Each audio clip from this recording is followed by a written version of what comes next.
We're back. We're better than ever. This is episode 49 of the MTL Sports Podcast. Get your two guests, your two hosts back, I should say. And we're going to cover a lot today, so, strap in, put your seatbelts in. We got a lot to go over. We got NFL Week 8, a little recap, and then plus we got to do our games of the week, so make sure you stay tuned for that. But also we got some NBA action. We know Week 1 just finished, just wrapped up, and then we have Week 2, and then we also have the in-season tournament. So a lot to cover there. Plus, some rapid fire, some trade deadline happened, and it wasn't the NBA's, it was the NFL's yesterday. And then we have some college football playoff rankings we want to go over. So with all that being said, let's go.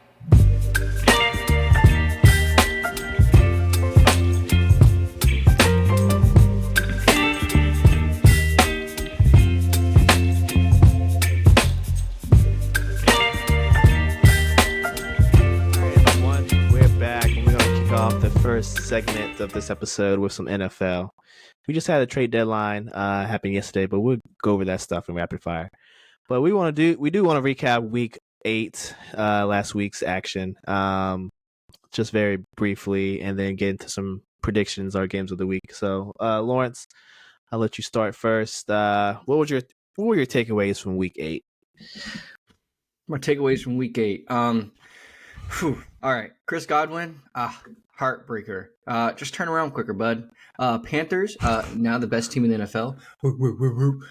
I slowed my roll there real quick. We're probably the second worst now, but regardless, big win. Play calling got switched over, so now we're actually not half decent. Cowboys, you beat the Rams 43-20. Swear to God, you better actually put this into some good use against the Eagles. I swear. I really want to see these Eagles go down, even by the Cowboys. Vikings, Packers, big win. Vikings, 24-10. A little bit more heartbreaking in this action, though, because First Cousins went down. Big Kirko dripping like this is gone. We cracked open cold ones for old Kirko. Kirk. Saints, Colts, 38-27. Saints finally, just a good job of actually showing what you're good at, and that's, stomping on a weaker opponent for once in your life. Patriots, Dolphins, are we ready to call it question marks on Belichick's era in the Patriots? Maybe a little bit questionable. Is it a rough patch? Definitely. Don't worry. Josh McDaniels is now available to be offensive coordinator again, so he'll come back. Jets, Giants, 13-10, 24 punts, over 1,000 yards worth of punting. Horrible game. Absolutely horrible. That's why New York is the worst state and city to live in, even though they're in New Jersey. Jaguars, Steelers. Steelers are abysmal, and we already knew it. Jaguars, good job beating up the losers. Falcons, Titans. Will Levis is him. Gets broken up by his girlfriend, absolutely goes off in the next game that he plays. Some of his teammates were saying that Will Levis is that guy. Obviously, he doubled Ryan Tannehill's touchdown count for the season, so he might be that guy. Also, out of that game, Taylor Heineke, sorry. Finally, the quarterback. Yep. They finally. Listen to us. Finally ditched that dismal Ritter. Anywho, Eagles, Commanders. Man, what game I got on my mind, man. Eagles, Commanders. It was such a hard-fought effort. Someone finally stopped the brotherly push of love, whatever you want to call it, just to figure out how we're going to get countered to that now. They're going to do end-arounds. So the Eagles are kind of low-key unbeatable at that play, so everyone just sink into another hard-fought season of watching it. Basically, someone's just going to have to break Jalen Hurts' legs in order to make it not work anymore. So, Seahawks, Browns. Well. Browns, you didn't get a quarterback at the trade deadline. You could have won this game if you had a decent quarterback. Yeah. You let Geno Smith just do barely enough to win. To be fair, though, Geno Smith is low-key just doing barely enough to win games, so that's all that matters. Just keep it rolling. You're 5-2. Good luck against the Ravens. Any NFC team that comes up against the Ravens seems to have a tough time, except for the Cardinals. All right, so this game was at a 10-point spread. What happened, everyone? The Cardinals covered the spread. What happens when the people play the Cardinals? Cardinals low-key cover the spread. Cardinals, spread killers. Ravens, good win, but come on, man, you got to cover the spread. Chiefs, Broncos. I had Broncos money line. I'm sorry I didn't tell everyone this more, but I had Broncos money line. Oh, it was a great time. Oh, was it great to watch the refs try to cheat for the Chiefs. And the Chiefs just did something stupid again, and the refs were like, come on now. I can't cheat forever. I can't keep cheating forever. Bengals, 49ers. Again, refs try to cheat for the 49ers to let them come back in the fourth quarter. What happens again? Big old Purdy throws another interception. All I know is it don't look Purdy in the 49ers. Bears, Chargers. It's a good one. Absolute dumpster in the Bears organization. Again, it seems like a Division II quarterback was not the answer. So what happens? We signed Trace McSorley to be the backup quarterback to him behind Justin Fields as well. So in case this guy goes down too, don't worry, Trace McSorley might come in there and save your ass. But at the end of the day, Chargers won. Also, thanks, Keenan Allen. I needed one whole more yard from you. I needed one whole yard. Maybe next time. He got you next time. Whole yard. Oh, I hope he has me next time. But against the Jets, I don't trust him. So, Lions, Raiders. What can we say? This is the game that got Josh McDaniels fired. So,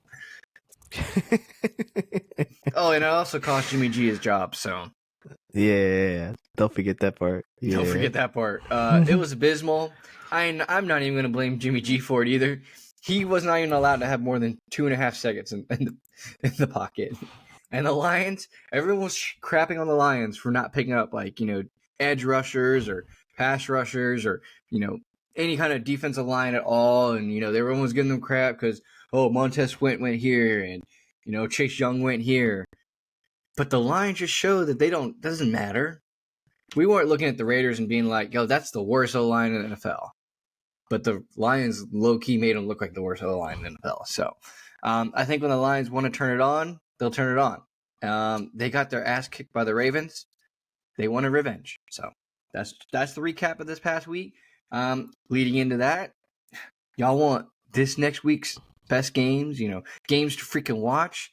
Well, the biggest game to watch is the Cowboys and Eagles, everyone. And right here, right now, Cowboys money line. Calling it right now. Cowboys money line. 425 in Financial Field. In PA. Sorry. In Philadelphia. That one. Cowboys walk in there and they walk away with a close one. The reason I'm saying this is because December 10th? December 12th. One of the 2 days. They are going to play a Sunday night football game. I love that. And on that Sunday night football game, the Eagles will absolutely blow out the Cowboys in Jerry World. And that is the only reason why I say it. The NFL is a rigged sport. We need to be on the right side of the rigging. And on this side of the rigging, the Cowboys will beat the Eagles in a close one just to get their ass whooped on Sunday night football. And everyone's going to call it the revenge game. But don't worry, it ain't going to be nothing about no revenge. It's going to be a full-flooded hatred and brutal beatdown. It's going to be one of those Sunday Night Massacre labels. And the Eagles are going to absolutely trounce them. And you're going to see at least 4 Cowboys go down injured. Anywho, big brain thoughts there. But anywho, Cowboys, Eagles. Just got a big feeling in my gut. Cowboys figure out how to win this one. Why? I can't actually tell you why. It's just one of those things that ever since that 49ers game in which the Cowboys played the 49ers, like we all know, George Kittle pulled up his shirt and he said, screw the Cowboys. Well, the Cowboys have looked awesome since then, given they haven't played much since then, but they have looked really good since then. The 49ers have looked really bad since then. So why do we go with this? Why do we go with this kind of thing? Well, let's think about it. The Cowboys aren't a bad team. They're a really good team. Sure, their defense could be better, with Diggs in there and everything. who cares? Their defense is still scoring for the offense. Now, the only issue for the offense is the fact that I think they're ranked 23rd in total yards or 24th in total yards. So the offense actually doesn't move down the field as much as we actually think it does. The defense just gives it really, really good, possession. They don't have to go down the field as much. The defense gives them the ball in really good spots. The special teams does a good job of getting them down the field in order to start shorter drives. The Cowboys kicker has looked really good this year. I know he's from the MLS. He's looked really good. What have the Eagles looked like all season? They look like a team who's been bailed out by the refs a few times, and they kind of look like they just need to be punched in the mouth and said, oh. It just looks like one of those moments, just like this past week with the Chiefs. It just looks like one of those games where they're just going to get punched in the mouth. The refs are going to try their best to help them. It doesn't matter. The Cowboys are just one of the best teams at getting the ball turned over. And they're just going to keep taking turnovers. And Dak Prescott is going to play one of those games where he just doesn't throw a turnover because Dak Prescott plays up or down to his competition. Last week against the Rams, he didn't play down. His defense gave him good spots, and he got his points when he needed to. You look at the second half, maybe they got a little lackadaisical because they blew him up so bad in the first half, but they were chilled out on him in the second half. It's going to be an absolute Cowboys domination again. The Eagles are going to make it look like a game, and the Cowboys are going to win a close one. So you tell me, boys. Cowboys money line. All right, you guys can listen to him. I would not think Cowboys are pretty bad on the road. Playing in Philly, I don't think it's going to bode too well for them. So Cowboys money line. Nothing here nor there. My pick of the week is pretty obvious. Coming off of Sunday's win, it's going to be the Bills and Cincy. I think we're playing in Cincy again. You going to kill DeMar Hamlin again? That's not on the to-do list. The matchup predictor, like 2/3 of people think the Bills are going to win. Cincy is at 2 points, 2-point spread. If I was you guys, I would bump that up to like 3.5, get a little extra juice. Cincinnati's on a roll, always start slow, and then we pick it back up. Joey looked pretty good last game. What he threw for like 28 or 32 for like 200 something, and then 3 tubs, I think. Ran for a couple first downs, had a QB draw play. I mean, he's back to himself, and we're at home. The home crowd's gonna electrify everything. So I'm expecting Cincy to win. The Bills have been on the roll though, but Josh Allen. I mean, he's due for a Josh Allen game. I feel like you can even say kind of in the Tampa Bay game, he had a Josh Allen game. Just kind of got bailed out by his defense and the running game. So that's the only thing that concerns me is the Bills can actually run the ball better than they could last year. I'm not going to say they're amazing at running the ball. James Cook is definitely doing a better job than all the running backs they had last year. But I don't know. I think Cincy, when it comes to red zone defense, is very, very good. They're not really allowing teams to score in the red zone.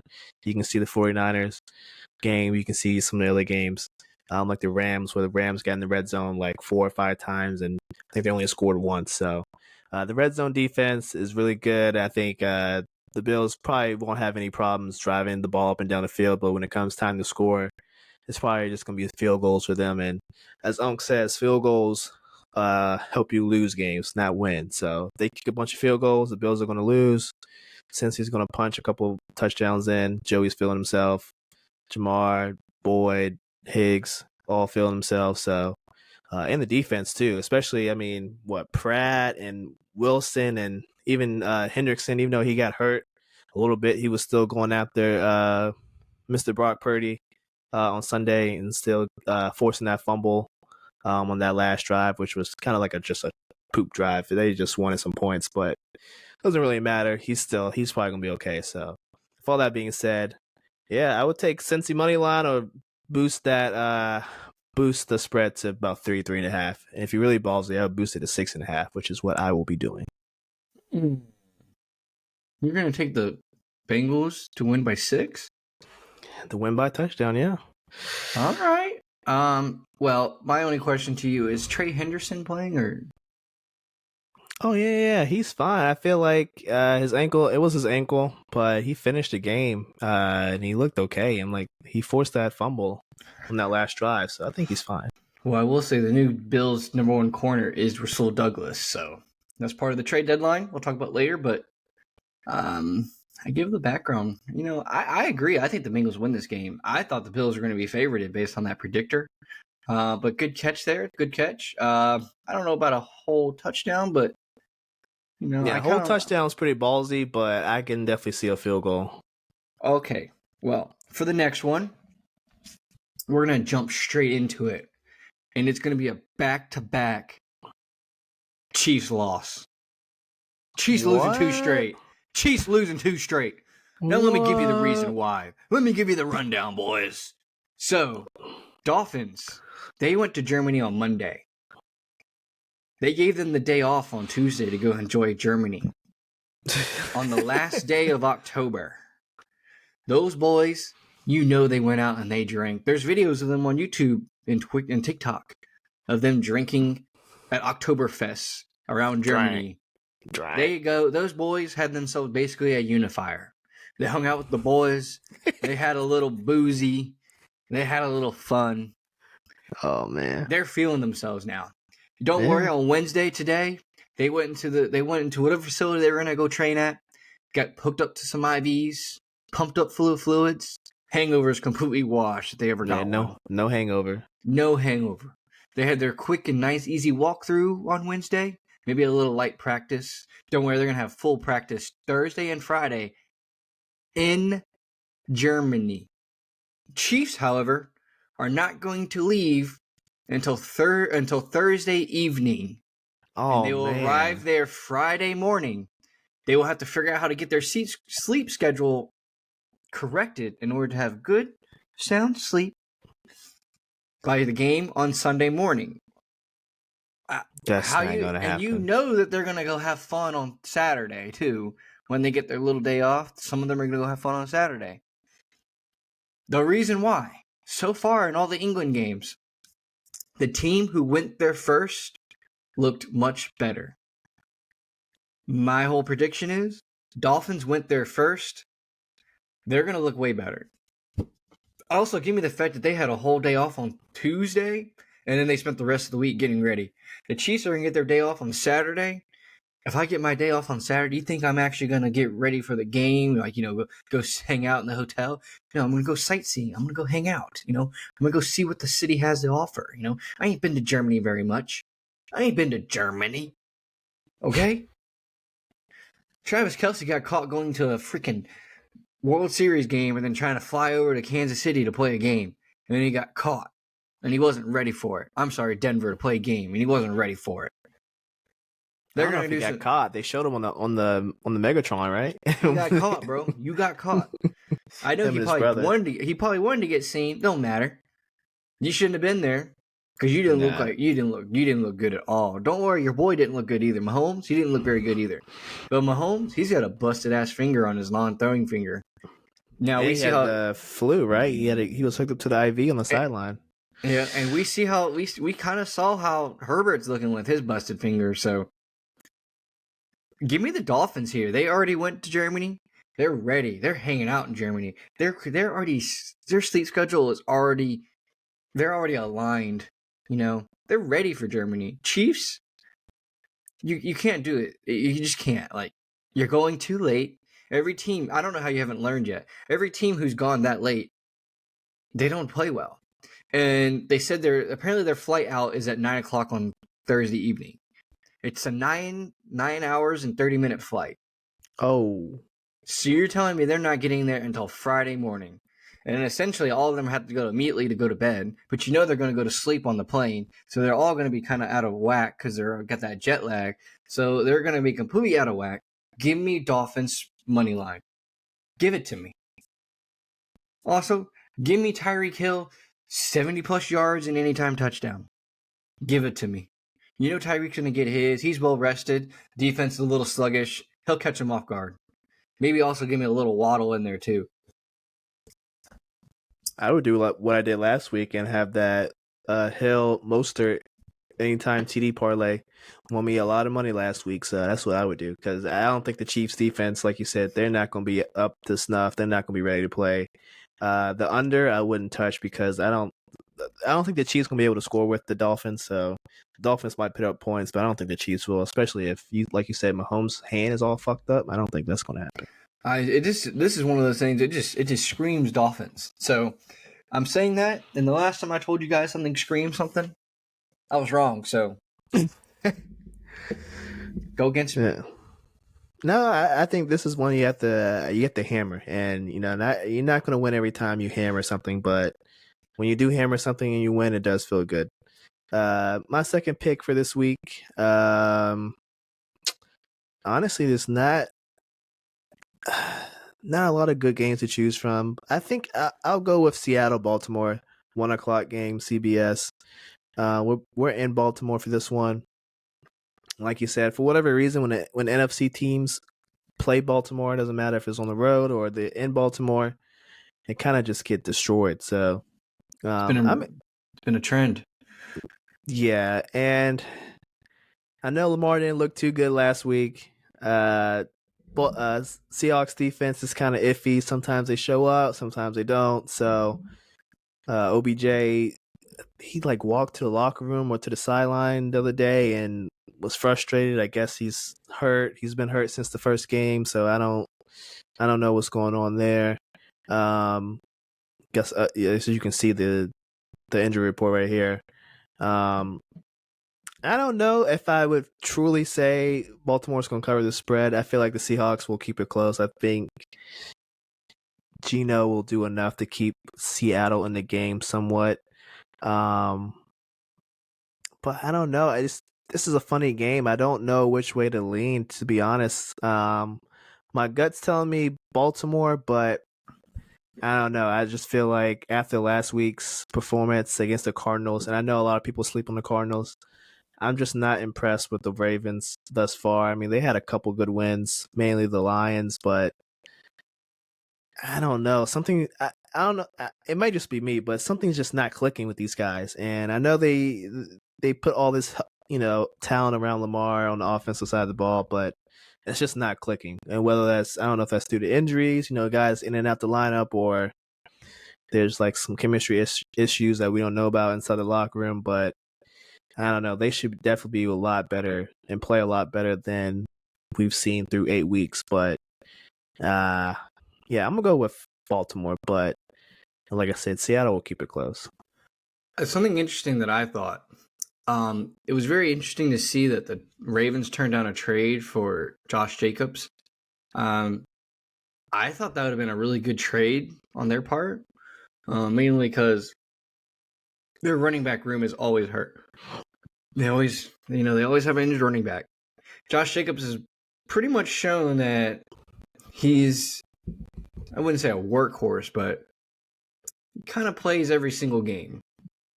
And the fact that they didn't want to, put a little bit of thought into it, just take it while you have it. It just seems like that kind of win now mentality isn't in there for the Ravens. Mm. Maybe they don't think it's all clicking so far. But I thought if they added Josh Jacobs as a running back, like, tell me how you're going to stop Lamar and Josh Jacobs. I mean, that's kind of lethal. Yeah. Maybe they were thinking about the money, but like, that's what it is. I'm sorry, but move off some pieces on defense that you're paying way too much money for. Move off some pieces on offense that you're paying too much money for. OBJ doesn't need to be there. Get rid of him. He's too hurt all the time. That's the thing. You found a good replacement for him, or a good talent this year. It's Zay Flowers. Duvernay does really good. Like they're having a good season. OBJ doesn't need to be there for the money they're paying him. Yeah, and he only has a 1-year deal. So for whatever reason, the owner's really cheap. We already know this. And for whatever reason, he strongly prefers to play defensive guys, even if it's overpriced. So I mean, that's why Lamar's contract took a while. That's why it took him a while to sign OBJ, even though, yeah, I mean, he was pretty much the only suitor was the Ravens. This owner is just, for whatever reason, he has an affinity towards defense and the early 2000 Ravens, and so he just wants to recreate that. And he just fails to understand that you need offense to win championships. And the Ravens, as constructed, aren't consistent enough on the offensive side to, I would say, get to that point. So I don't know. Any before we wrap up, any honorable mentions for this week? Well, I did see an interesting, I wouldn't say stat, but interesting QB matchups for this week, and I'll pull it up right now. I think I sent it to you. So some interesting QB matchups. We have Daniel Jones versus Aiden O'Connell. Yeah. Josh Dobbs versus Taylor Heineke. Mm-hmm. Caitlin Toon versus PJ Walker. Sam Howell versus Mac Jones. Brett Ripon versus Jordan Love. Tyson Bagnet versus Derek Carr. And Will Levis versus Kenny Pickett. At this point, what can you say about those matchups? I guess those are some bangers. If you want to call them bangers, but what's some wonderful QB matchups, and I think we're in for a good weekend of what the heck was that kind of weekend of like no one knows what the heck is happening at all. I was pretty comfortable thinking that the Rams were going to beat the Packers, but I'm not comfortable with Brett Ripon. So Sam Howell versus Mac Jones. We don't know what kind of Bill Belichick we have, but Bill Belichick is notorious for whooping up on rookie quarterbacks. And I know Sam Howell's technically not a rookie, but he's a rookie. Mm-hmm. It's his first full season. I think the biggest interesting matchup is the Vikings are 5-point underdog basically against the Falcons with Taylor Heineke as quarterback.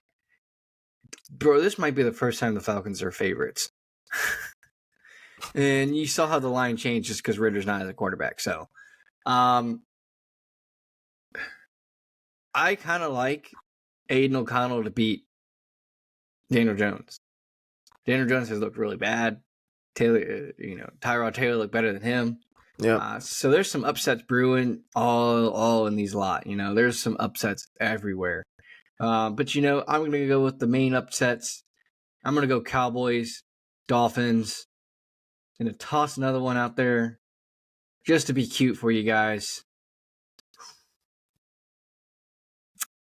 I'm going to take, they're not underdogs, but I'm going to take Texans to beat the Buccaneers. Because this Texans team ain't as bad as we think it is. And there was an interesting statistic I saw. The Panthers have scored more points than the rest of the NFC South. And they were 0-6. And the Texans just lost to the Panthers. So, give me the Texans to beat the Buccaneers.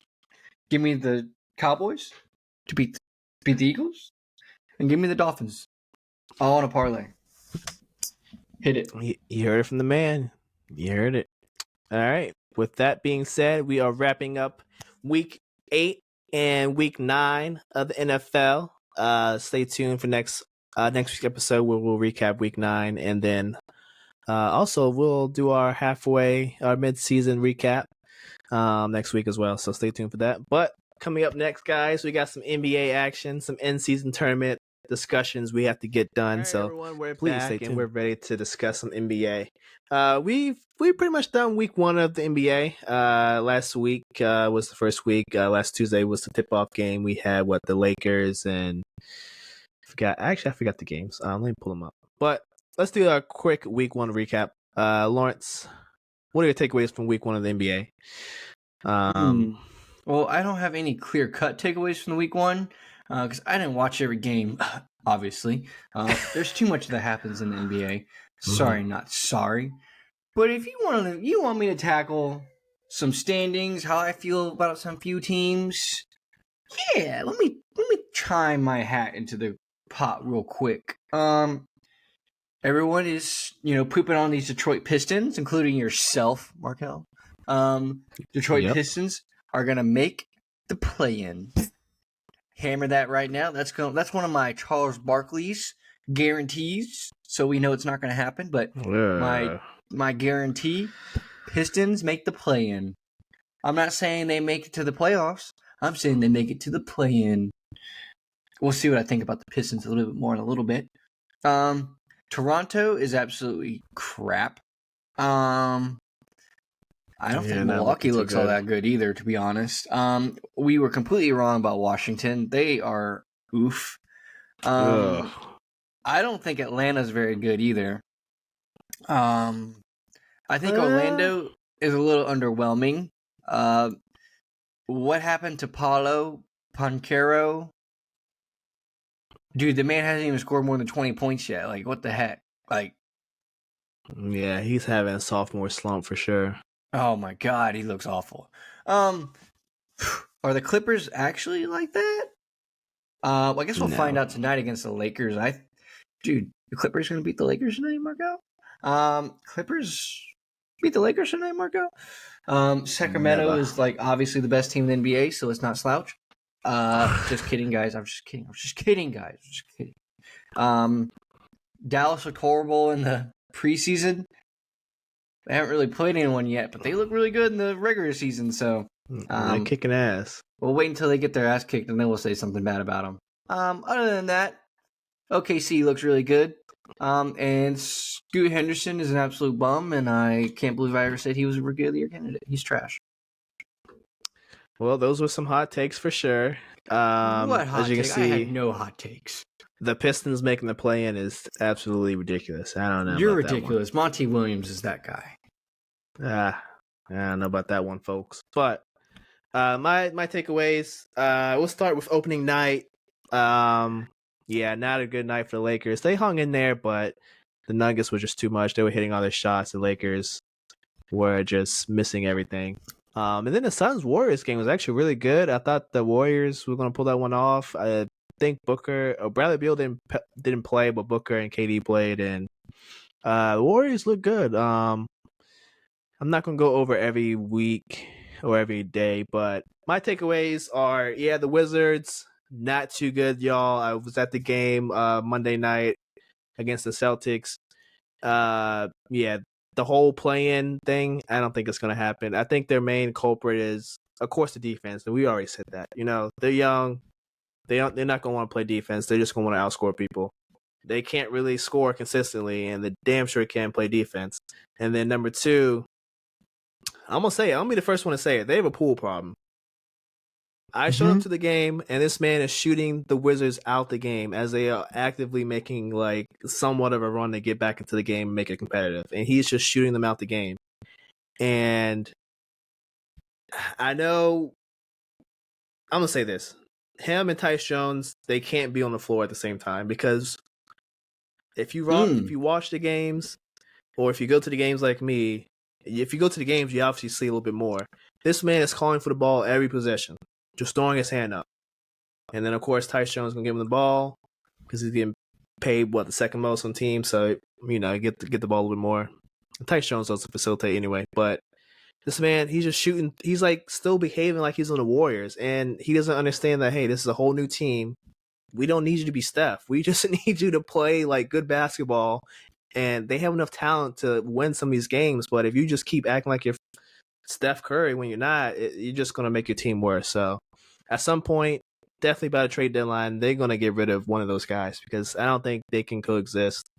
If that was the long-term plan, I'm sorry to say it, but I don't think Tyus Jones and Jordan Poole can be on the same team, because Tyus Jones, he can get a shot, but he loves to facilitate, and Jordan Poole just is going to jack up shots, and he just disrupts the flow of the offense way too much. So at some point, they're going to have to pick between the two.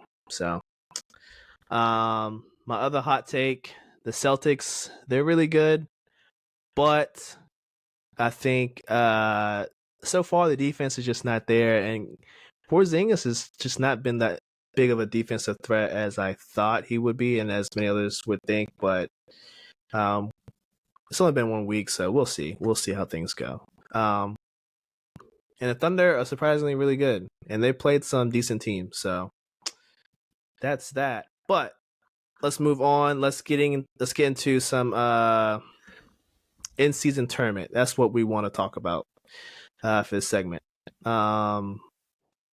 So Lawrence, we're gonna pick group winners, and we're gonna pick an overall winner. All right, so just for you guys at home, if you don't know how this in-season tournament works, there's groups just like the World Cup. There's gonna be a winner of each group that moves on into the tournament, and then there's I think 2 extra teams. So I think there's like 6 groups. Oh no, there's 6 groups, right? And then it's gonna be like the next 2 best teams, whether that's head-to-head matchups or like I think it's like point differential is the deciding factor between the last 2 teams. And then the in-season tournament is actually 8 teams who go head-to-head. It's just gonna be basically whoever wins moves on, NCAA tournament style, until the final 4 is in Vegas. And then the final game is, I think, like December, like 9th or something like that. Alrighty.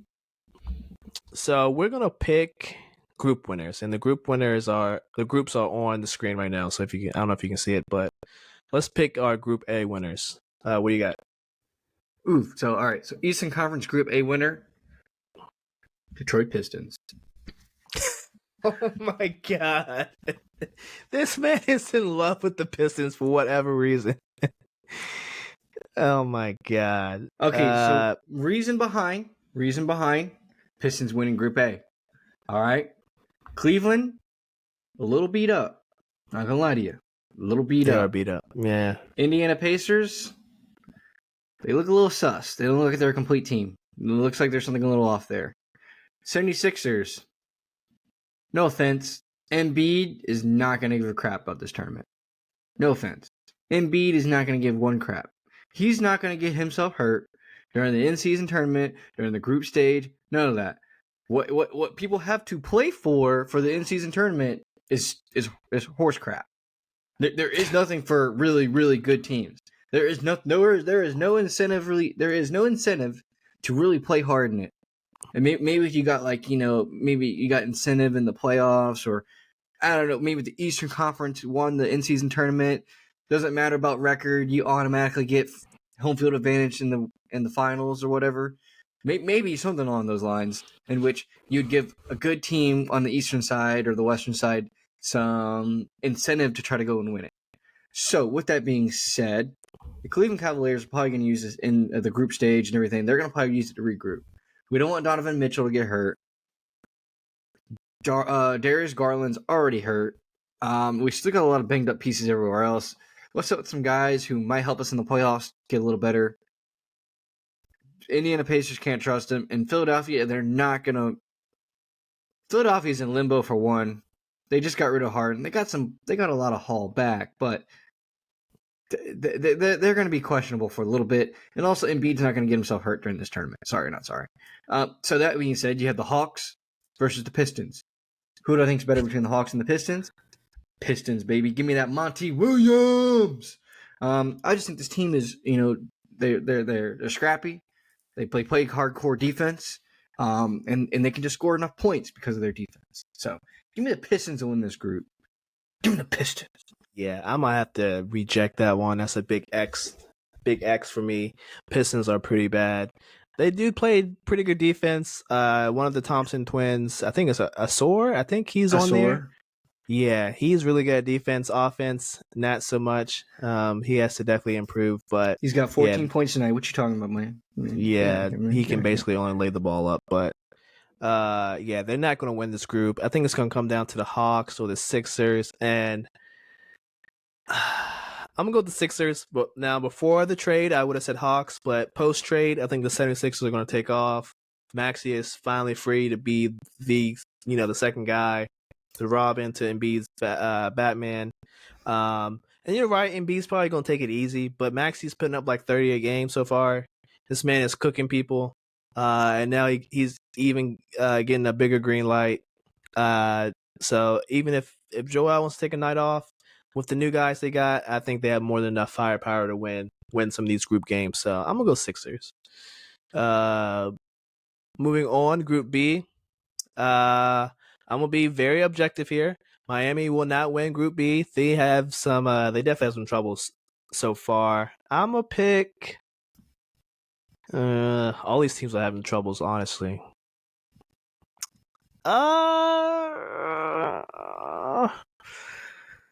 gonna go. I'm gonna go Hornets. I think the other 4 teams, the Wizards, Knicks, Bucks, Miami, they have injury problems, and they just have, I don't know. There's just something funky going on with the other 4 teams. So I'm gonna go Hornets with this one. Rozier looks good. Gordon Hayward looks good. And LaMelo, he's just being LaMelo, just doing crazy things. I don't know if you guys saw like the one-legged three he did the other day, like fading out of bounds. Like the kid's insane. Like I think he's gonna carry them to win this Group B. What you got, Lawrence? I'm gonna 180 it, and I'm gonna go with probably one of the favorites that everyone's gonna think. I'm gonna go with the Milwaukee Bucks. I think they're gonna be one of those teams that kind of uses this tournament as a. That doesn't matter towards the regular season, but we can build some kind of chemistry towards it. They're also one of those teams like they're not really banged up, but like you can clearly tell that like something's not quite working right with the team. Yeah, like there's just some feng shui that's wrong, and pretty much give me the Bucks to beat up on some teams like Miami. They're dealing with some injury problems. They're gonna beat up on Miami, and they're gonna use Miami as like a stepping stone to figure out how to fix their chemistry. New York Knicks, I can't see the Knicks going really hard for this tournament. I mean, I can't see them waking up and being like, oh yeah, I really want to. Like Julius Randle, he's had his injury problems in the past. He's probably not going to suit up very much for this tournament. He's probably going to, the Bucks again are probably going to want to beat up on them again to try to gain some confidence, to try to gain some chemistry within and amongst the team. Washington is absolutely trash. And I think you're right. The only other competition to the Bucks is the Hornets because, well, the Hornets have guys that need to play for contracts and other teams, and you know they want to. They don't look horrible, and there's not a whole lot of injuries. So, I agree with everything you said. Bucks are probably second. It's either Charlotte or Bucks. Group C. Now, who do you have for Group C? Group C. No, if you had asked me before the start of the season, I would have told you the Magic. But Pincaro, he doesn't look good. He doesn't look good. No. I can guarantee you the Chicago Bulls don't look good. Nope. The Brooklyn Nets don't look good. The Toronto Raptors don't look good. I'm going to have to just say the Celtics are going to win this just because everyone else looks so bad. Yeah, I'm going to agree. Celtics are by far the best team in this group. The Bulls just have not looked good, and Levine need to put up like 52 or 53 the other night just for them to win. I mean, it's just... No, I mean, he put a 51 against the Detroit Pistons, and he lost. Yeah, I mean, they just don't look good. I mean, they, for whatever reason, brought the squad back, and Lonzo's out for the season, so I don't know what they were thinking exactly. It's DeMar's last year, last year on his contract, so he's kind of in limbo.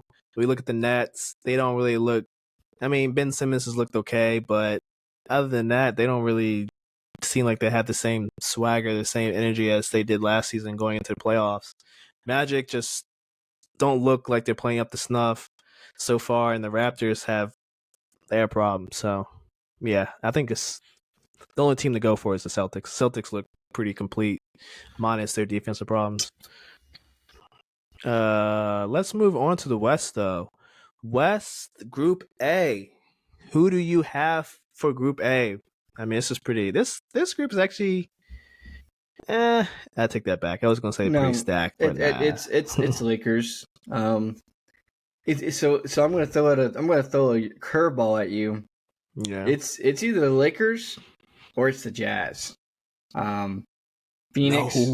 No. I'll tell you why I think it might be either Lakers or Jazz, and I'll be pretty honest with you. Memphis does not look good at all.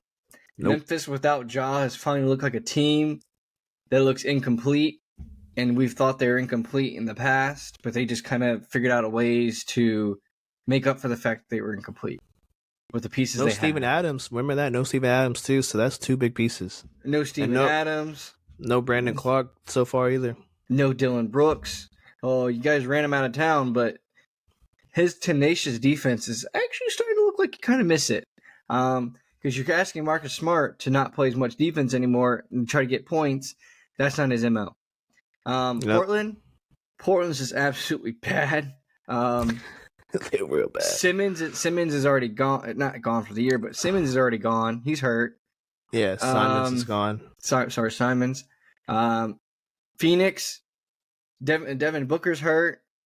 I don't believe that Durant is going to play. And if he does play, he's not going to really play. They just lost to the Spurs last night. They were up by 20 and lost. So the Phoenix doesn't look all that great right now, but you just know that Kevin Durant's not going to play in this tournament. So it's just one of those things. He's not going to risk getting injured for an in-season tournament that has no real. Okay, he wins money. Kevin Durant has money. He doesn't care. Yeah. Only problem with the Lakers, Anthony Davis, LeBron, they're not going to play. But the team is really good around them. They should probably win the group regardless. My only difference to that is Utah. They look like they just don't look all that good. They look like there's just some chemistry there that's just not right.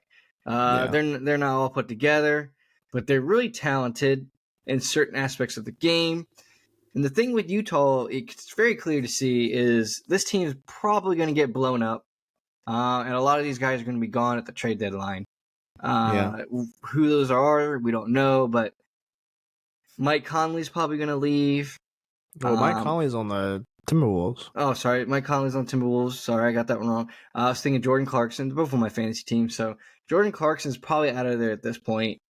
At this point, he turns the ball over too much. He should be more of a shooting guard than a, point guard. Yeah. So he's probably going to be on the move. At this point, the way Markkanen is playing, you might get some good money for him or some good picks for him. There's some things you can get for the guys that you have on your roster to like rebuild, and you got some young pieces in order to rebuild with. So with that being said, I think the in-season tournament is a good tournament for these guys like Markkanen and Clarkson to go off against Phoenix's second team and the crappy Portland Trailblazers and the crappy Grizzlies and the second team Lakers. Like Utah is probably going to play their starting unit, and it's going to be all the starters.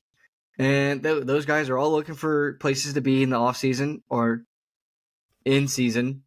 And there's no better place to do it during the in-season tournament when everyone's looking at you. So I think Utah, because of that matter, and because they have guys that need and want to be on contending teams and they're not on one, I think the team's going to get blown up by the trade deadline. They're going to get as many trade pieces as they can, and you're going to see certain pieces just go other places. Yeah, for me, the bottom three teams you see on the screen, y'all, they're just trash. Grizzlies haven't won a game yet. I think the Jazz and Portland have won a game each, so they're not looking too hot right now. And then the Suns, Lakers, they both have had their struggles. Like I said, the Suns just lost to the Spurs last night. If you saw that game, you will understand why this is highly disappointing. And the Lakers barely beat the Magic, which was insane. If you watched that game, I think it was Monday night, you would understand. But the Suns have a little bit more injuries going on than the Lakers. The Lakers, Rui is out. But with the Suns, Beal is out with I think his lower back, and then Booker. It was his toe. Apparently, he stubbed his toe after the first game, and now it's his whole foot. So I don't know what the hell is going on with him. So with that being said, I think it's the only right choice is to say the Lakers, but they will have struggles because they can't play defense. It's pretty sad to watch. Moving on though, Group B in the Western Conference. This group is definitely stacked. We got the Pelicans, we got the Mavs, we got the Denver Nuggets, reigning champs, the Rockets, who they're okay, and we got the Clippers, who just got James Harden, and he might play tonight or he might wait to play on Friday, I believe. So we'll see. But I'm gonna start with this one.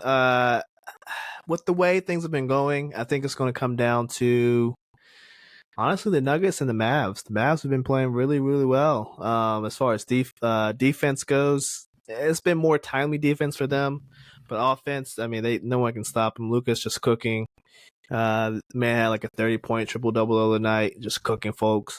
When we go to the Nuggets, though, I mean, Jokic is just being the Joker, just killing your opponent's centers on a nightly basis. Jamal Murray looking like an all-star so far. Their defense is looking pretty good. Aaron Gordon is locking down the middle. Because Jokic doesn't really play too much defense, so he's kind of taking up that mantle. And then they're shooting pretty well from three, so I think it comes down to those two. For me, I have to see how the Clippers look with James Harden, how that rotation kind of plays out. If is he going to start most likely, or is either him or Westbrook going to come off the bench? We don't know yet.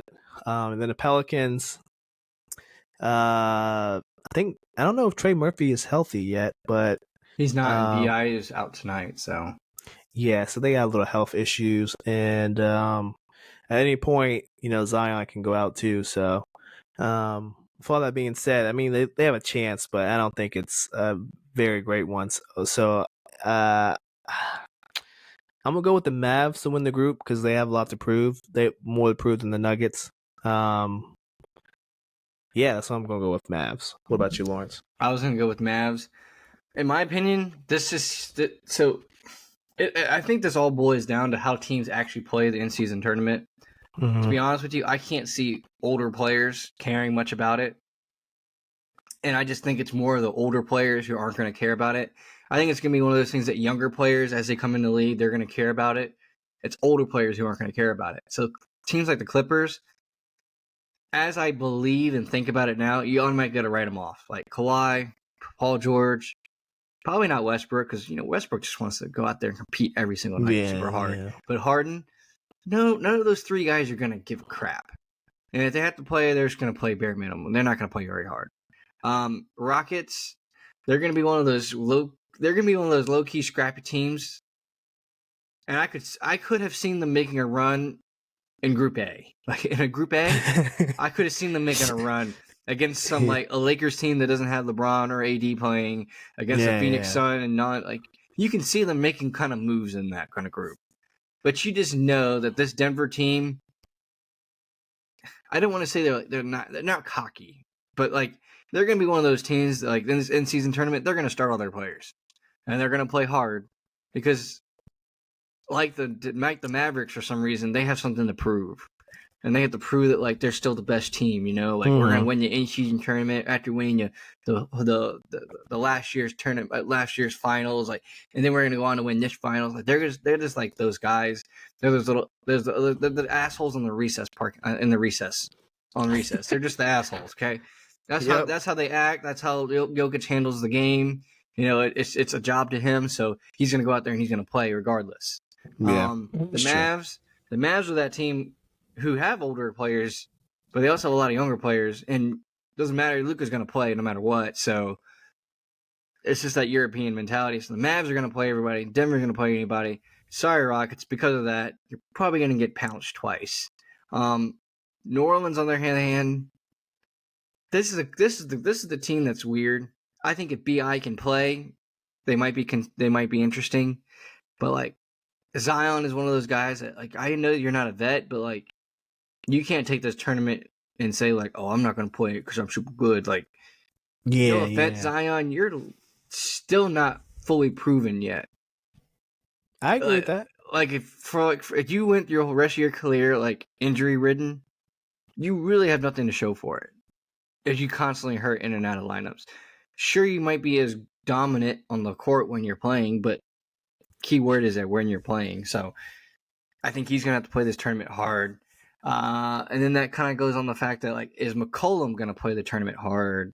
Is McCollum going to take the tournament off? How is this team fully overall going to work? I think that's something that we'll see as the tournament starts up.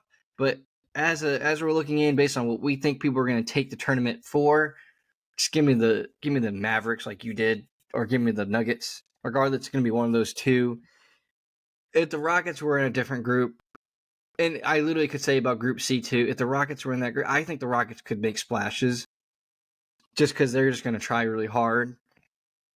But against the Dallas and Denver fully rostered, no. And then moving on to Group C. What you got? The Kings are probably going to play it safe because they're probably looking more towards playoff contention. I kind of think Sacramento is going to maybe play it safe.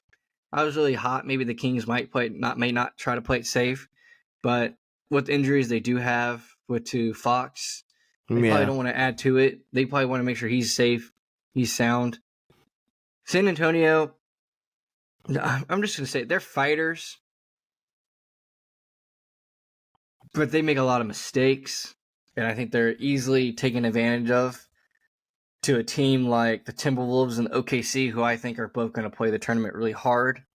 Yeah. Like I said, like Gobert is one of those guys. He's European, so he's going to play the tournament no matter what. They just kind of they just kind of do those things. Not that Gobert makes a huge difference, but I think Gobert can make a huge difference to Wemby, because Gobert can bump him around. Now, defending him on the outside, that's going to be the huge question mark. Cat doesn't like to play defense, but Cat likes to hang around the perimeter. So, Cat, you're going to have to get your ass on that perimeter and guard Wemby, because Gobert ain't going to do it. So, nope. I don't see Clay. I don't see Steph. I definitely don't see Draymond. Probably not Wiggins at this point in his career. I mean, that's 4 guys that are just like, dude, this tournament doesn't mean crap to me. I'm thinking about playoffs. I'm thinking about playoffs. They all make their money. They're all really rich. They don't care about this tournament. Warriors, they're probably going to be the worst one in the group. Wow. Because they don't care about it. I'm only saying that because they don't care about it. San Antonio, they're young. They're going to care about it. They're going to play really hard. Sacramento, they just seem scrappy. And I think Sacramento, without Sabonis and Fox, can beat the Warriors without their top 4. But I think it all comes down to OKC and Minnesota. I think OKC will take it because I think OKC is.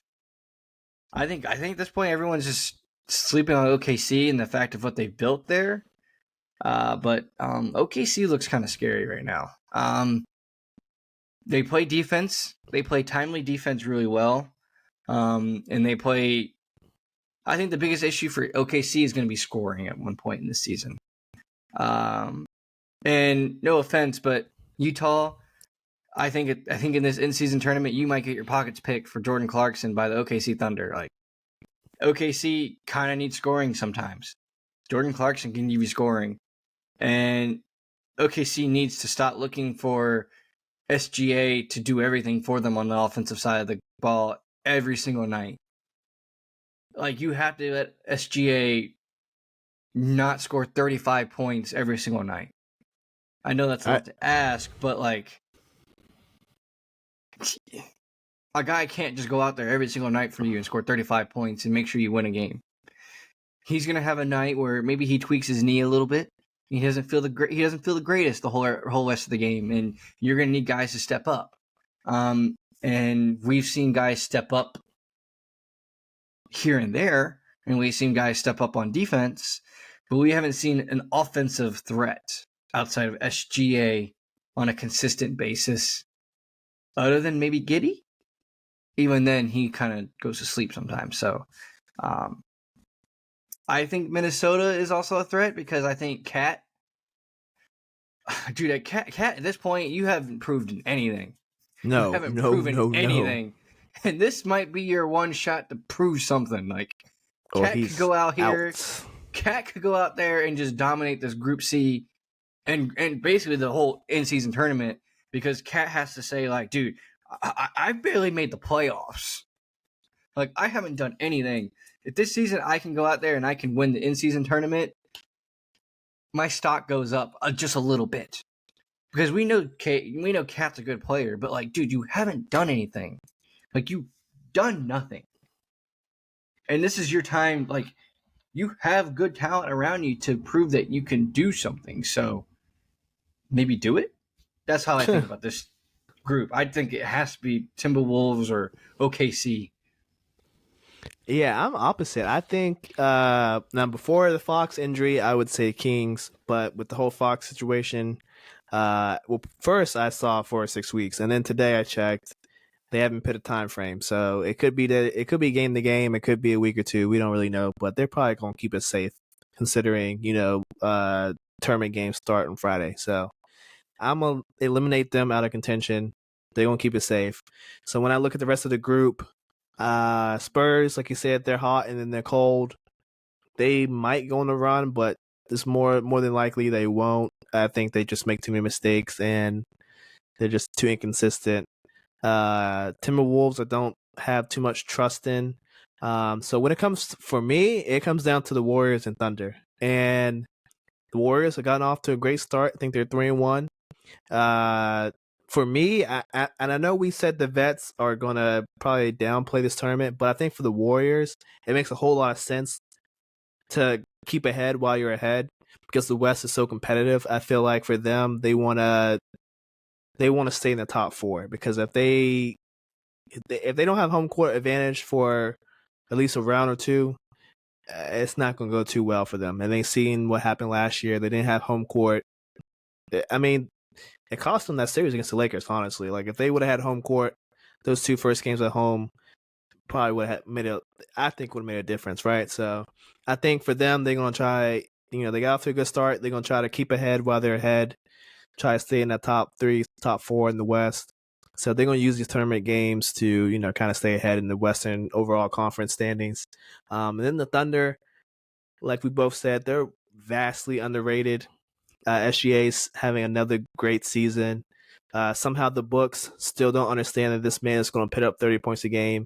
And I got easy money for the past 2 games where he has, I think he was listed like 26 points for one game, and then the other game was like 28 and a half. I was like, bro, this is easy money. What are you guys doing? And now today they finally had it at 30 and a half, but I still took it because that's easy money. But regardless, he is going to put on, and they're not asking too much from Chet. They're only asking for blocks. Yep. I mean, blocks and okay, give me a couple rebounds. That's a perfect role in his rookie season. Like, don't ask too much of the guy. And then if he gives you 10 and 10, if he gives you 20 and 10, that's a bonus.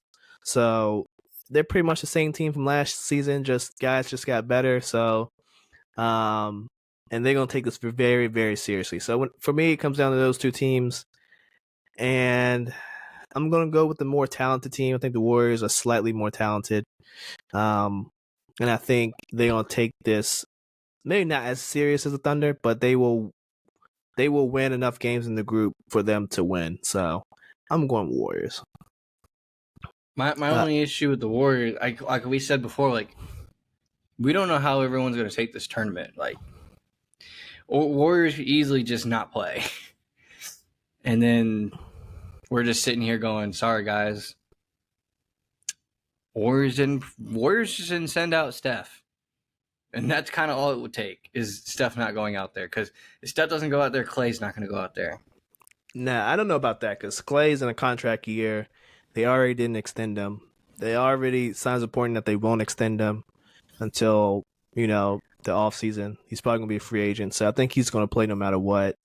But he's not even signed off to play back to back. So yeah, we'll see. We'll see. I mean, I don't know how the schedule is. I don't know if all these in-season tournament games are like by themselves. Like, do teams have a break in between? I don't really know. So, if they play like on a Thursday and then he has to play on a Friday, you're right. Those games will probably cost them. But just looking at it from a first view, I think they definitely have what it takes. But let's go on to overall winners. Let's pick our East winner. Let's pick our West winner. Who do you have in the finals in Vegas in December? Now, remember, there's going to be one team from the East and one team from the West. Why they did that, I don't know. It's kind of lame, but it's just the way they drew it up. So who's coming out the East for you and who's coming out the West? Mavs and Celtics. Oh, okay. And my hot take one. Pistons, Thunder. Okay, so that's the your 4 teams. Okay. Oh, I'm just saying my hot take one, Pistons, Thunder. One of the two is gonna. They're young, scrappy. They want money. They're gonna fight it out. They're gonna fight it harder than the rest of them. On the flip side, some of the older teams actually play hard for it. Give me Celtics to kind of dominate the East. It just seems like one of those things that like Jaylen Brown and Tatum are young enough and they're healthy and they're young enough. They get injured, like they're gonna bounce back like quick. Like they're gonna bounce back from their injury kind of quick. So Celtics are probably gonna make them go out there and play hard. And it also makes it like we said, that group for the Celtics, you better build chemistry based on that group. You can smash that group. So smash that group and then handle the rest of the way and get ready for the playoffs like you think you are. And then second, whoever comes out of Group B, in my opinion, in the West, is going to win it because you had to fight. You basically had to fight all the good teams to get to where you are. Because that Group B is stacked. So that's why I say like poor Rockets. The Rockets weren't in that group. There's a chance the Rockets make it into the in-season tournament, not to win it, but like for bragging rights, for like moral and for morale, like yeah, we did it, kind of thing. But you just know that Denver and Dallas are gonna be tryhards. It's just that European DNA. Yeah, I agree. I agree with you on one team. I think the Celtics will represent the East. In the West, I'm going Warriors. I think the Warriors are gonna. I think they're gonna play well, and they, like I said, they're gonna take it a little bit more seriously, just because these games do count towards the regular season. So they're gonna want to stay ahead in the standings, and I think for them, every game matters in terms of where they want to be in the seeding. So I'm gonna go Boston, and I'm gonna go Golden State in the finals. Tell me your winner though. Who you got winning the whole thing? Boston. Boston. I got Boston. I think it was Boston Mavs. I think I would take Boston. Regardless of anything, I think Boston probably wins it. It's boring. Yeah. It's kind of lame. I wanted some excitement, but I'm actually going to put some money on the Mavs to win the whole thing. Just because we want some excitement, you know, we want some action. And there's not a whole lot of action on that Boston spread, you know, to win the whole thing. It's like probably at this point like plus 300 or something like that. But you know, Dallas has to have some good spread on it. Let me check the spread real quick on them. But you know, if we're talking like, you know, to make some profit, give me the Pistons. But you know that's just my hot takes. You know, they're definitely probably not winning it, and you know I don't even care if they do. But in-season tournament winners. Okay, Boston is plus 800. Denver's plus 850. Milwaukee's plus 850. You can really tell these guys don't really know who's going to play who in the in-season tournament. The Lakers are plus 1,200. Golden State's plus 1,200. Phoenix is plus 1,400. Cleveland Cavaliers are plus 1,400. So one of the teams I said, OKC Thunder, plus 2,300. Another team I said might win the conference or win the group, Minnesota Timberwolves plus 2,600 to win the whole tournament. Dallas Mavericks 2,600. Sacramento Kings 2,600. That's juicy. I would take any of those that you just said. Kings, not the Kings, but Thunder, Mavericks. Mavs, or Timberwolves. Yeah, I would take that. That's juicy right there. And then to win their groups, Group A winner, 76ers are plus 155. Detroit Pistons are plus 1,600. So everyone jump on my bandwagon. I'm telling you, it's gonna be fun. Group B, Milwaukee Bucks are a minus 120 favorite, so they're negative. So where y'all think? Do we know who that's gonna win? Boston Celtics are a minus 150 in Group C. Damn. So they have no money line to win that one. Now the Group A winner, Lakers are a plus 150 to win it. Suns are a plus 210, and Grizzlies are a plus 300. Spoiler, plus 850 for the Utah Jazz. So for a team who has a lot of things to play for in order for contracts, maybe during the end season, but one that's really juicy, Denver Nuggets is plus 170, Clippers are plus 220, and the Dallas Mavericks are plus 360 to win the group. That Dallas Mavericks one plus 360 looks really good. Yeah, that's one I would take. Even the Clippers, I would sprinkle a little bit on. And now I wouldn't sprinkle anything on the Clippers because Warriors to win their group is plus 195. It's just as good odds as the Clippers one. You lose a little bit, but it's still pretty good. Sacramento is plus 220. Minnesota is plus 340. And the shocker to both of us will be OKC plus 360 to win the group. So they have the Only fourth worst odds. They have the fourth worst odds. Okay, I don't know. That should be higher. They definitely know something that we don't. I think they know that star players are going to play in the in-season tournament now at this point. Yeah, that's probably what's going around in Vegas circles. I don't know. They definitely should be juicier than the Mavs. Come on now. Yeah, I think the Mavs, even if even if like everyone plays, I still have the Mavs a little bit better than that. I don't know about that one. The Mavs are looking way too good to be true at this point. And in the winning the whole thing and just winning their group at this point. Yeah, that's a little fishy. I don't know. I still put some money on it though. There's money to be made. You gotta try everything. Yeah, I picked the Celtics too. To win the whole thing. At least it's in-season tournament. I mean, they have a lot to prove. The second year of Joe Mazzulla, KP's first year, Drew Holiday's first year there.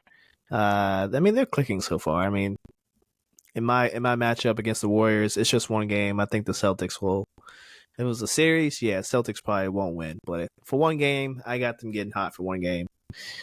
Yeah, but that's just me.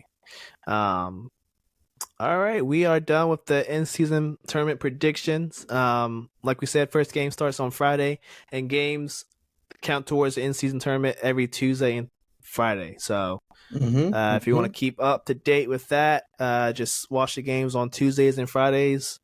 And then those games are basically, group stage games. So more to come with that for us. We'll, recap a little bit next week. We are moving on into rapid fire. So guys, stay tuned. We got a lot to go over. Right. No, they can be ranked. JMU can be ranked, folks, but I don't think they can be in the college football playoff rankings. Which is what we were going to start with first in rapid fire. They did the playoff rankings for the first one, right? Was yesterday. Last night was released. Let me pull it up really quick. What are your first thoughts with the rankings? I mean, specifically the top six. I mean, that's all that really matters. Specifically the top six. Well, my biggest pet peeve is is they took JMU out of the top 25. Because last week JMU was in the top 25, and they beat Old Dominion, and they handled their business against Old Dominion. I don't think they should have taken the ranking away from them. And I also believe that Air Force shouldn't be punished either. I think both those teams should be ranked because they're undefeated. And they played some decent opponents. But I have the beef with like a team at the bottom there with like Oklahoma State and Kansas State being ranked. Like those two shouldn't be ranked. They shouldn't be ranked. Sorry, not sorry. But anywho, top six. Georgia should not be 2. Oh, I should be 1, right? I get we all have this hard on for Ohio State, but Ohio State beat Wisconsin at Wisconsin. 24-10? That's not impressive. No. That's just doing what you got to do. They beat Penn State, 24-17 or 24-16 or 20, whatever it was. They barely beat them. Ohio State hasn't beaten anyone hard at all. The only team that's even come close to beating Georgia so far is Auburn. And Georgia, they took them into the fourth quarter, and then Georgia smacked them and put them in their place. But Georgia went into Florida, where Tennessee is ranked now number 17, and Tennessee went into Florida and got blown out. Georgia went into Florida and whooped their ass. It wasn't even. There was no better way to say it. They whooped their butt. It wasn't even close. The Florida Gators scored 20 points. Georgia scored 21 points in the first quarter. Yeah. It wasn't even a game, and you got them at 2. That doesn't make any sense. What is it? Georgia's won. What was it like 23 straight, right? 23 or 24 straight? Yeah. I guess it all comes down to the fact that they're going to say, okay, well, they're going to play number 12 Missouri. Why Missouri jumped up so high, I don't know. But they're going to play number 12 Missouri. They're going to beat up Missouri. And then they're going to be like, oh, see, we did put them in. They did put them at number 1. They just beat somebody. And it's not going to be as impressive because Missouri's going to have to go to Georgia. And they're going to get stomped on. Well, we don't know if they're going to get stomped on, but they're probably going to get stomped on. And Michigan at number 3, with all the stuff that's come out about Michigan, I think it's a little lame to put them at number 3. In hindsight, or not in hindsight, because of everything that's come out about them, I'd put them at 4, and I'd put Florida State at 3. Because here's the big grand idea. Not even thinking full picture because Michigan has to play Ohio State or anything. Nothing in full picture. I'm just thinking Washington should be at number 5 because they've beaten Oregon, but they haven't beaten anyone else. And Oregon beat up a bad Utah team, but Washington looked good and Oregon looks good, and they're right next to each other. So why Oregon isn't higher, I don't know. Why Washington is not higher, I don't know. But Washington can go beat up USC if they're really that good. And if they beat up USC, they automatically, no matter what, get a top 4 spot. If you beat Oregon and you beat USC, I think you deserve a top 4 spot. Because Michigan hasn't beaten anyone good. Nah. Michigan hasn't beaten anyone good. Florida State, hasn't beaten anyone good. So at this point, now I'll go back on everything I just said. There's no reason Washington's not 3. Because if you have Oregon sitting there at 6 and Washington beat Oregon, why is Washington not sitting at 3? That doesn't make any sense because they're all undefeated. And Washington's taking care of business. Everyone they play to, they've blown out people. They've covered their spreads against everyone they played, pretty much. And they beat Oregon, and Oregon's sitting at 6. Michigan, the best you can say, Michigan and Notre Dame play yet already?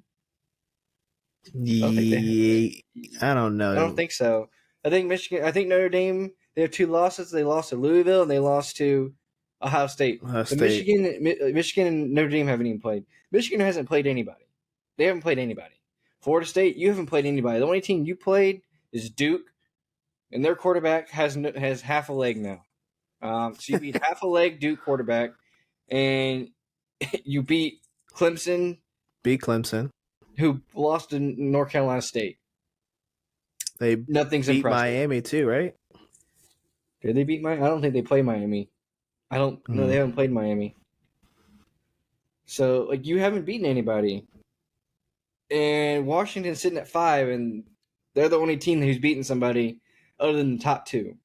I think Ohio State should be in the top 2. Not going to say they shouldn't, but Georgia should be 1. And Washington should be 3. And Michigan should be 5, and Florida State should be 4 still. But you can't have Oregon sitting at 6 and Washington sitting at 5. That doesn't make any sense. Yeah. My takeaways. This rankings is stupid. Like I heard on the radio today. Like Ric Flair said, to be the man, you got to beat the man. Why the hell Georgia is not number 1 is just asinine. Like, what the hell? They won 23 or 24 straight games. They're back-to-back national champs. How in the hell they not won? I know they haven't had as impressive as a resume as I guess. Honestly, none of the top 4 teams have impressive resumes, to be honest. So why if for them not to be number 1 is ridiculous. But you're right. They're gonna get moved up to number 1 next week once they beat Missouri and say, "Oh, look, they beat a top 15 team." We're gonna move them up now. But no, that's just ridiculous. Ohio State doesn't really have a resume. The eye test, their quarterback is just okay. Yeah, they have Marvin Harrison Jr., but I mean that's pretty much all when it comes to the offense. It's just him. So Michigan. I'll list Oh, go Michigan's ahead. games for you. I'll list their games for you. They beat East Carolina. They beat UNLV. They beat Bowling Green. They beat Rutgers. Sorry. They beat Nebraska. They beat Minnesota, and they beat Indiana, and they beat Michigan State. Yeah, not impressive. Especially Michigan State has a lot going on with their football coach and all that bullshit that he's in. So I don't know. That's I mean, if you're talking about on paper, Michigan is probably a top 3, top 4 team on paper, but in terms of like schedule, like strength of schedule, they're like in the hundreds. Like they haven't. no, I don't even think they've beaten a top 100 team. yeah, And then it's not good. so for Florida State, they beat LSU. LSU's sitting at 14, so that's not horrible. They beat Southern Mississippi. They barely beat Boston College. Let's get that straight. They barely beat them. They should have lost that game. Yeah, They barely beat Clemson. yeah, They beat Virginia Tech. They beat Yep. Syracuse. They beat Duke with a hobbled quarterback, and Duke was up at halftime, but Yep. Duke has a hobbled quarterback, and they beat Wake Forest. They haven't played anybody. The only teams they will play for the rest of the season are Miami and Florida. So the only team they play the rest of the season is Miami, to be honest. Yeah. So with that being said, like I just like if you want to switch out Michigan with Washington, I understand that. But for me, I would probably go Georgia, the Ohio State, then I'd probably pick Florida State, then Michigan. But Washington definitely has a case to be in the top 4. But I think maybe just for name recognition, they probably have those 4 teams in there just for name value and whatnot. We said that. I mean, that's pretty much the thing in college football. Name value does carry a lot of weight, so it is frustrating. But it is the first week of the rankings. We still have a couple more to go. We haven't said this, but Ohio State and Michigan do play each other, so one of those teams will be out the top 4, hopefully. So I guess we just gotta wait for that to, happen. I mean, Washington has beaten Boise State, Tulsa. They beat Michigan State, California, Arizona, Oregon, Arizona State, and Stanford. But Washington has the benefit of playing USC, Utah, Oregon State, and Washington State. Now, say what you will about Oregon and Washington State, but Oregon's still sitting there, or Oregon State's still sitting there at 16. Yeah. And Washington State was ranked at one point. So I think no matter what, if Washington wins out and they're not in the top 4, we have a problem. We just have a huge problem. Because if Michigan wins out and Ohio State loses, or Ohio State wins out and Michigan loses, and one of them still finishes in the top 4, we got a problem. And so basically the schedulers are going to beg and plead that Washington loses one of these. They're going to plead and beg they lose one, so they make their lives easier. But I think another way to look at this, next year there's going to be 8 teams in the tournament, right? So it's going to be less controversy. Yeah, hopefully. So we can look at the controversy a little further down now, in terms of next year, right? So Oregon at 6, I'm completely fine with. Texas at 7, I don't know about, because Oklahoma beat Texas. But to be fair, Oklahoma lost to Kansas, but they were in Kansas. So and Kansas is sitting there down at 21, and Kansas lost to Texas. So maybe by virtue of opponent, Texas gets the benefit of the doubt. I don't know, but Texas at 7, fine. Then it gets interesting, and it's like Alabama, Oklahoma, and Ole Miss. And I guess Penn State, if you want to throw Penn State in there, you can throw Penn State in there. But Penn State, you haven't beaten anybody, and the one team you played, you didn't get creamed. You didn't get creamed, but dude, you didn't do nothing to win the game. So we're gonna say you got creamed. So Ole Miss, you can't say nothing because you lost to Alabama, and Alabama's ahead of you. So get lost. So next, moving forward, you got Oklahoma and you got Alabama. Who deserves it more, Oklahoma or Alabama? And to be honest with you, probably Alabama. Probably Alabama. That's a tough one though. See, I think even next year with 8 teams, it's still gonna be tough. It's still gonna be tough, but it's gonna be less tough. But like Oklahoma and Alabama, like there's still a lot to sort out. Alabama's gonna play LSU next, and Oklahoma's gonna play Oklahoma State next. And if both of them win, it makes it even more difficult because both those teams are still ranked. So it doesn't make any of their jobs easier, but I think at least if there's the top 8, there's a lot more to be desired, because if I'm leaving out Oklahoma or I'm leaving out Alabama at number 8, I'm okay with either one, because at this point you could have done better on the season. You could have done better on the season. Yeah, so we get to look forward to next year with the 8-team expansion. It'll be plenty of fun discussions, I know, once we get into the next season. But moving on, we have NFL trade deadline was yesterday. We have a lot. I mean, not a lot of trades, to be honest, but there were a decent amount. Most notable, the Commanders traded both of their defensive guys. Chase Young went to the 49ers for a third rounder, and Montez Sweat went to the Bears for a second, I think. Mm-hmm. And Leonard Williams went to Seattle. The Bills got a corner, and Peoples-Jones went back to Detroit. That was another trade. You can probably sprinkle in some other trades. That's pretty much all I have top of my head. What would you say is probably the biggest move, you think? Biggest move? Well, one of the more questionable moves was Ezra Cleveland going to the Jaguars. He was an offensive guard. He's pretty good. He's not anything incredible, but he's pretty good. The fact that the Vikings gave it up, it's a little questionable, because, like, the team is still decent enough to make the playoffs, so why? Maybe they think they have enough talent on the line that they can give away to someone, but for a 6th-round pick, it just seemed like a little lack there to be desired. But if I'm the Jaguars, I'm happy, because more O-line, less sacking of Trevor Lawrence, making my quarterback hurt less. All good moves to me.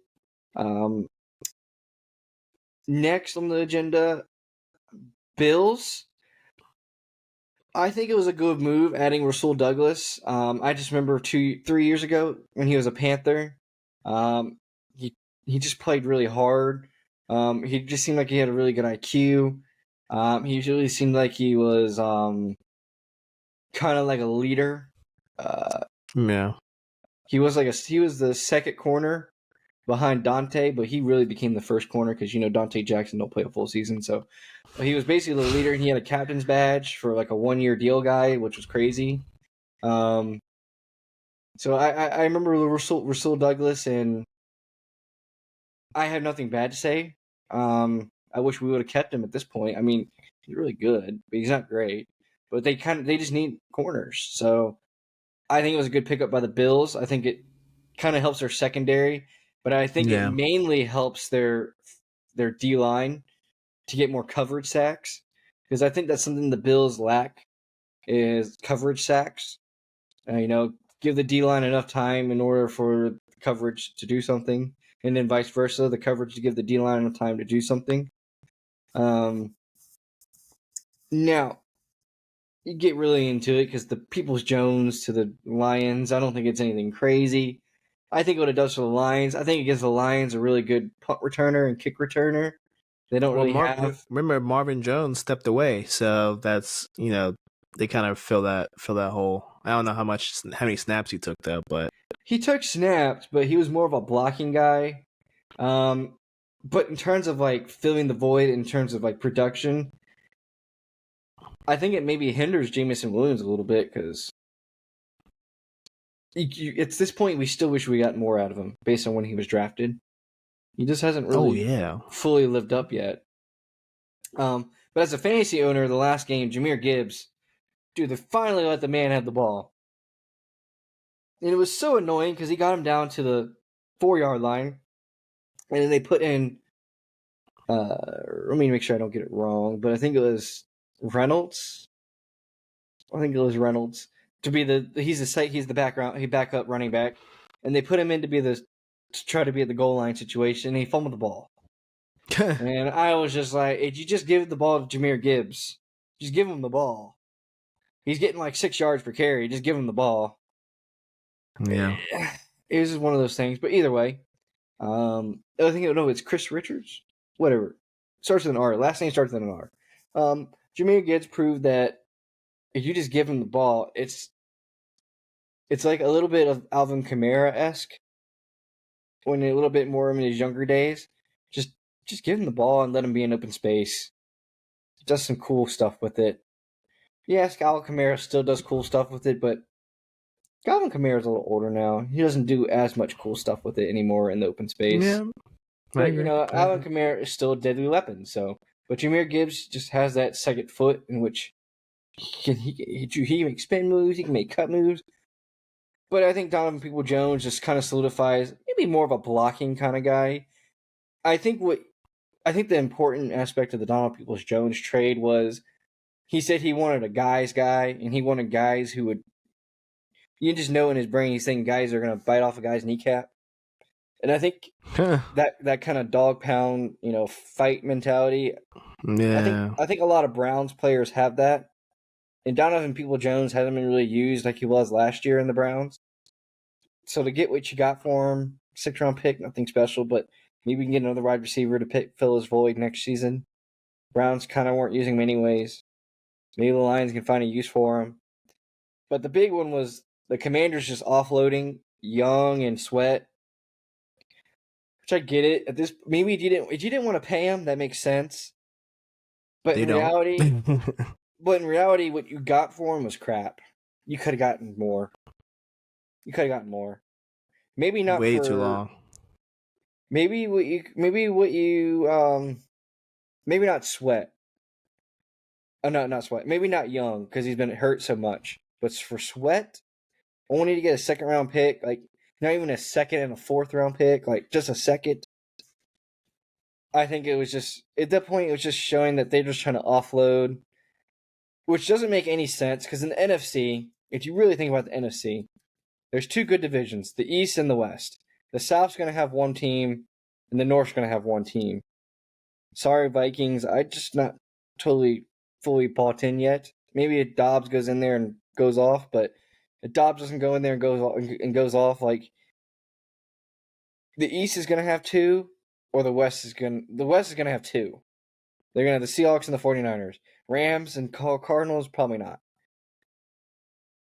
So if you're in the East, you can have 3 teams. So if you're the Commanders, you can easily make the playoffs. But if you make the playoffs with no D-line, because you just traded it all away, what was the point? I think it just kind of shows that they're not throwing away the season, but they're just trying to get some picks for the next season. And sorry, Ron Rivera, but you're getting booted. The owner is going to let you ride out the season, to keep your credibility up. But you're getting booted, and it's kind of sad because it's not. I don't even think Ron Rivera is the problem at this point. I don't even know what the problem is. Maybe it is him. Maybe I don't know what it is, but you can easily see that the owner is just saying, "Man, just get me in, start me brand new. I'm going to start me brand new." Yeah, and I got some draft picks to do it with. Yeah, Josh Harris, Sixers owner as well as a Devils owner. Trust the process. That's coming to Washington. I think Riverboat Ron does have a 5th-year option. So I will say this: if he does the typical Ron fashion and can finish out strong and get to 8-9 or 9-8, I think he will stay. But the way things are trending, it's not looking too good. So there's a pretty good chance that he does get the boot. But if he finishes strong, I think Josh Harris will keep him for another year. But it's pretty obvious that, they're clearing house, y'all. And it's sad because, I told the boys last night, I was like, Sweat and Young had to go. I mean, you get the best what you could have got for them. If you were to trade them before training camp, though, you probably would have got a little bit more. especially Sweat. You probably could have pushed a team to give a first. And I'm sure teams were calling to give like a first, like a crappy first. Mm-hmm. I would have taken that. But you're right. A Sweat's probably a second and a fourth, or second and a third. Young. I remember in the offseason, people were saying like a third or a fourth rounder. So, or even like some teams not even giving that back. Some teams would only give like a fifth. So for them to get a third is actually good I for think Young, I think the given his young injury one. I think history. the young one is fine for the injury history, but Sweat's a disappointing one. I'm not even a Yeah. full Commanders fan, but like I can feel bad for Commanders fan because if there was one that you should have kept, it was Sweat. 100%. If there was one you should have kept, it was Sweat. And if there was one that you could have gotten more haul for, it was Sweat. So I think it was just a big fumble with the bag on Sweat. Yeah, and there's definitely some dysfunction going on, and I think those two had somewhat to deal with it. I think they were definitely like negative guys in the locker room. They both were kind of fighting for contracts anyway, so they weren't going to get paid. They knew that, and so I think, I mean, Jonathan Allen spoke up last week and said he was tired of that, of the shit that was going on. So it was definitely, those two were a part of the problem. Now, this is just me guessing. I don't know for sure, but I think those two were part of the problem, and they needed to go. So I wasn't surprised. That's pretty much. All the other trades I feel like were just okay, nice pickups here and there. I don't think they were game changers like these two. I think the But only other great trade was Josh Dobbs to the Vikings. yeah, that was a good one. Yeah. I think it did two things. It showed Murray that, hey, you're our guy. We brought in Dobbs to fill the void while you were gone. We wanted to look presentable on paper while you were gone. Now that you are back, you're our guy. And it also looked on the Vikings because for what the Cardinals did was they gave Dobbs the chance to prove his worth. Yeah. I pretty confidently can say that Dobbs proved that he is worth the job. And whether or not he takes the Vikings very far or not, that's to be said. But with the talent he had in Arizona and the talent that he will have at the Vikings, it's kind of hard to think that Dobbs is going to be that bad. I agree. He might struggle against the Falcons, but other than that, he might blow up after that. Just give him a week to learn the playbook, Yeah, the rookie's starting next week, so yeah, he won't play until 2 weeks from now. So I think he'll do just fine. Last topic though we have to get over. Raiders cleared house, and it wasn't through trades. It was a lot of firings. I think the GM is gone. Josh McDaniels is finally gone, even though he has 2 or 3 years left on his deal, and Mark Davis is still paying John Gruden, I believe. So he's in debt, and I know he doesn't have the most money, but he's a billionaire, so I'm not feeling bad for him because of his stupid mistakes, but not here nor there. So they didn't trade Devontae, but they did bench Jimmy G. There's still dysfunction going on. How are we feeling? They should have traded Crosby, and they should have traded Devontae if they were going to pull the crap they did right after the trade deadline. Yeah, you should have gotten picks for him, and you should have done the right thing and given them both the chance to play for a contender. Maybe not Crosby, because I don't even know if Crosby cares about winning a title or anything.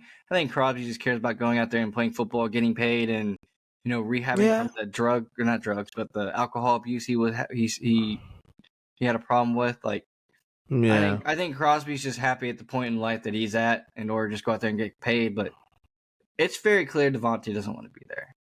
It's very clear that you guys don't know how to get him the ball. It's very clear that the rookie is probably going to have a hard time giving him the ball. He's going to be pissed off the whole season, and then you're going to be like, well, we could have gotten something for him. And you're probably just going to give him up in the offseason for cheaper than what you could have gotten during this trade deadline. Because there was probably a lot of teams that would have given up something for him. Oh, for sure. Now that and going into the offseason and you know he wants out, you're gonna get pennies on the dollar. They're just idiots. It's just a whole lot of dysfunction, and it starts with the owner. He just makes boneheaded fucking decisions. This guy's an idiot. Yeah, all it is basically going to be an offseason. You're just going to have to beg someone to take his contract. That's what it's going to end up being. And, pray Carolina does it. Give Bryce Young some chance. But they're not going to do it. Carolina doesn't know how to do, all out number one wide receivers. We went through the era of Ted Ginn, and only true number one wide receiver we ever had was Steve Smith. So we don't know what number one wide receivers are like. It must be nice, huh? It's nice to keep them rolling in, huh? It's nice over here. We know how to pick them. Got some of the best.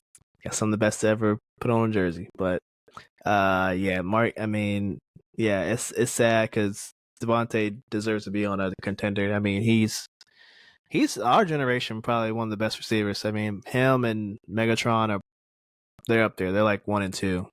Well, at this point, Devontae is hurting his stock for being remembered as one of the best wide receivers. Yeah, we'll remember it because of his Green Bay days, but it doesn't take but 2 or 3 years in the NFL of not doing anything to be forgotten. This is true. This is true. And he's getting up there in age too. So I mean, the clock is ticking for him for sure. He doesn't have too many elite years left, if any. And last year was good. So I'm not gonna kind of crap on him for last year, but yeah, it's not looking too good. That's all we have for rapid fire. Anything else you want to get off your chest before we head on out?